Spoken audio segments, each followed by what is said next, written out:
Now to the war in Gaza, and former Israeli Prime Minister Naftali Bennett took to Twitter this week to hint of a political comeback. Could he be looking to oust current leader Benjamin Netanyahu? And what does he make of Australia's response to October 7 and what's followed? I'm so pleased to say he joins me now. Prime Minister, many thanks for your time. I'll start in the most polite way possible and ask, how are you? It's a tough time for my country. I'm personally fine, but I spend my days with bereaved families, with soldiers, with evacuees, and I want to strengthen our country. Because we're in for a pretty long crisis here that we'll have to pull out of it, and I'm confident we will. October 7 changed everything, I'd imagine, for your country. And I know that you've lived with the issue of terrorism for a very long time, but that was different. And what's followed has been different. How did it change the general sense of safety and peace for Israel? You're absolutely right. October 7th created a national trauma in Israel because the Jewish state was founded so Jews would never again be massacred. Terror is something we've always had, but usually a terror attack ends within 5 seconds to 3 minutes, and here it went on for hours and hours.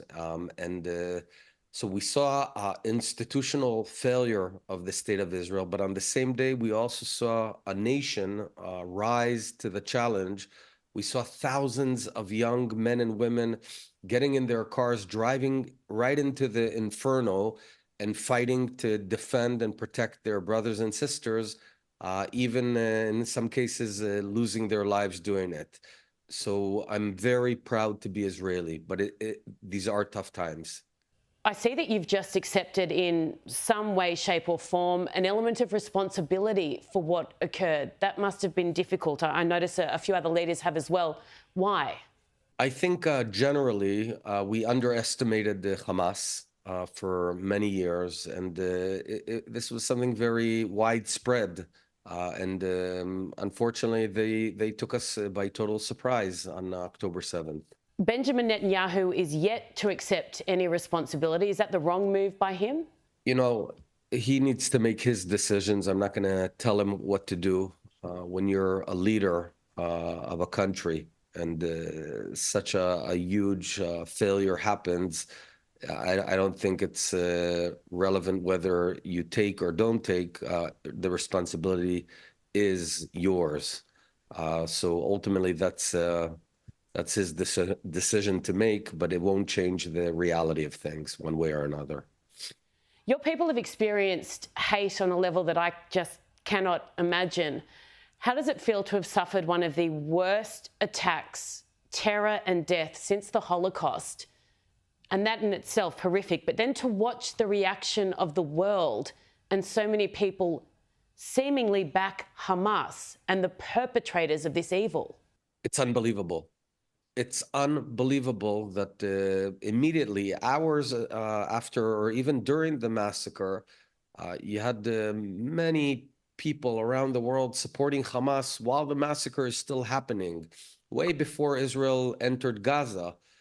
And it's just, I guess, deep-rooted anti-Semitism coupled with radical, progressive crazy values, if you might call them, that will support rapists and murderers if they're just coined the oppressed, which they're not. So yeah, it's been an eye-opener for all of us. I think the bottom line is a strong Israel means strong Jews around the world and vice versa. Now, you have a military background in the Special Forces, if I'm correct, and I'd love to get your take on the rescue mission of the hostages recently. Yeah, that was a very audacious rescue mission because it was in the center of town, midday, at 2 different locations, and the difference between success and failure is very, very narrow. It's Israel's best anti-terror unit and probably one of the best in the world, called Yamam, which I had designated as prime minister to be our top hostage rescue unit. And it was well planned, well executed, and I'm very happy about the results. We got 4 of our hostages home, but we have to remember there are still 120 being held by Hamas. Prime Minister, how does this war end? By winning, by having Yahya Sinwar raise a white flag, release the hostages, and we get all of those terrorists out of Gaza on a ship. I think the best way to make it end is to support Israel, and also for Israel's government to stop vacillating and stop hesitating and just get the job done. It's not the most difficult job in the world. It's highly doable, but you can't win a war if you turn it on and off and on and off like a light switch. That's not how you win wars. You win wars by continuity, by punching the enemy until you win. So just so I've got this right, you think that Netanyahu needs to go harder? Yes. You wrote something on Twitter earlier this week that caused people in your country to speculate that you are eyeing the top job again. Do you want to lead Israel, and are you the right person to do that? We'll see. I've not made a decision yet. Well, what would it take for you to want to do that? Do you think that your country needs you? I think the only thing that drives me is my nation. The 2 things I care about are my family and my nation. And when I see my nation hurting badly, that is the sort of thing that prompts me into action. Talk to me about Australia's response and that of the rest of the world. In fact, there was an article this morning here about Australian Border Force questioning young men and women who are going off to fight for Israel. That does not sit well with me at all. That's the kind of thing we do if someone's looking to go and join the Taliban, not looking to go and join a democratic nation who is defending itself. If that is true, that decision is despicable. Shame on who made that decision. These are the best people who are going to fight for their own nation, for their nation's survival, to fight against radical, jihadist, savage terrorism, and you're arresting them? Looking at Australia's response specifically and that of our Prime Minister, he did take part in pro-Palestine protests when he was younger and in university, came out strongly after October 7, but the rhetoric hasn't been particularly firm since, and we've seen all these instances of anti-Semitism. It's been absolutely vile, and many of those have just been allowed to occur. Not one person has come out and said enough, or we haven't seen arrests, we haven't seen people punished.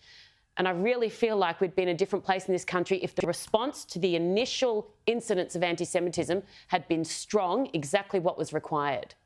Obviously, we're disappointed by the political response in Australia. However, I have to say the Australian people are remarkable people who, in their own history, have fought for freedom, have gone to the other side of the globe to fight for the freedom of the world in World War I and World War II.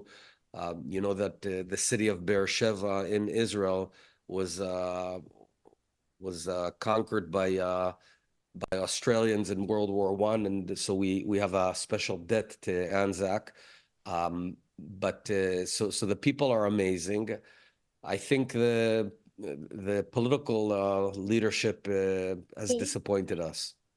I would say to you, though, Prime Minister, sometimes the minority in this country are very, very loud. But I hope to God, and I genuinely believe that the majority of people say no to terrorism and yes to freedom and democracy, that their moral clarity is clear. My dad was a major general in the army and then a senator, and he went to Israel a couple of times, and he was a great friend of many Jewish Australians. I would like to say to you, I think you have a lot of support here in Australia. Well, thank you. I appreciate that. And I know it. I've been to Australia several times, and I have to say I love the Australian people.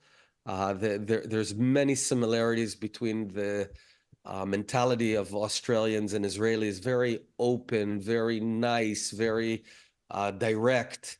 And also in terms of our value system, both nations are democracies, are in pursuit of happiness, of freedom, and Australia has always stood up for right versus wrong, for good versus evil.